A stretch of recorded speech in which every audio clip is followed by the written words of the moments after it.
Hey folks, Mike here. Today we're going to be talking about changing the generator oil.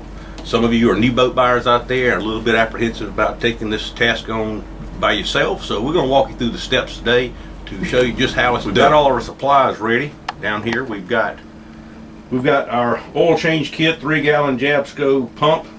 We've got a oil filter, we've got some oil absorbent pads, some oil to put in the generator, and we've got some rags just in case we make a mess. Okay, now that we've got access to the generator, remove any sound barriers that you might have so you can get access to the dipstick. This is where we're going to be taking the oil out of the generator itself. We've got a 8 kW Westerbeek generator right here, and you can see the dipstick right there in the center of the photograph. So we're gonna go ahead and get moving along here just a second. Okay, before we start pulling the oil out of the generator, we need to heat it up a little bit to make it a little more fluid. So we're going to start the generator up, let her run for about 5 minutes, and then we'll move on to actually taking the oil out. Okay, so here we go. We're going to let her heat up a little bit by pressing the preheat switch. That ought to do it. Let's give her a go.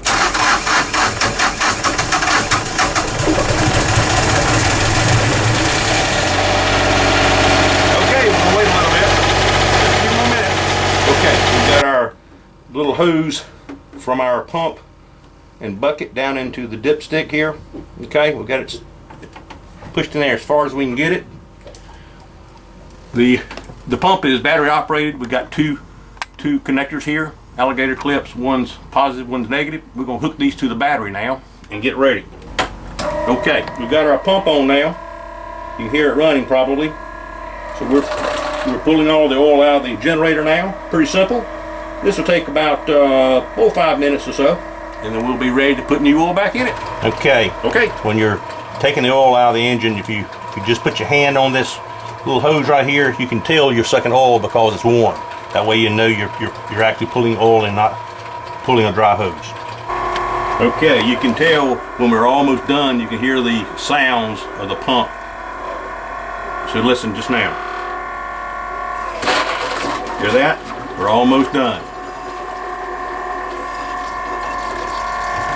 Okay, we're getting ready to take the oil filter off now. You notice that I've got this oil absorbent pad stuffed under here, because when I take this oil filter off, it's going to leak a little bit. So we're going to catch all we can so we don't make too big a mess. Okay, here it goes. And there it goes.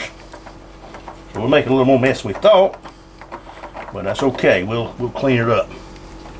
Okay, here's the old oil filter we pulled off.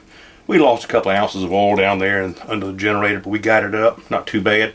One thing you always want to look at when you pull this off, to make sure that the seal that's on this filter is in place. You see it right here? Now, sometimes these will stick to the generator themselves, and you won't know it. When you put the new filter on, then you'll have a leak there because you do not have a good seal. Okay, we're getting ready to put our new filter on there.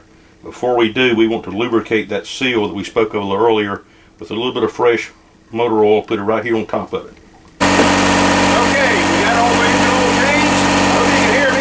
We got the generator running right now because what we're doing now is just taking the leak, making sure we're good to go. We're looking good down here, so we're ready to roll. Okay, we've wrapped it up. We've got the oil changed. We had no leaks. Everything's running fine. Final word, be sure you dispose of your oil in an appropriate manner. Marinas will have an oil disposal drum somewhere on site, so check it out and dispose of your oil, and you're ready to go. Thanks for being with us. Come again. Bye-bye.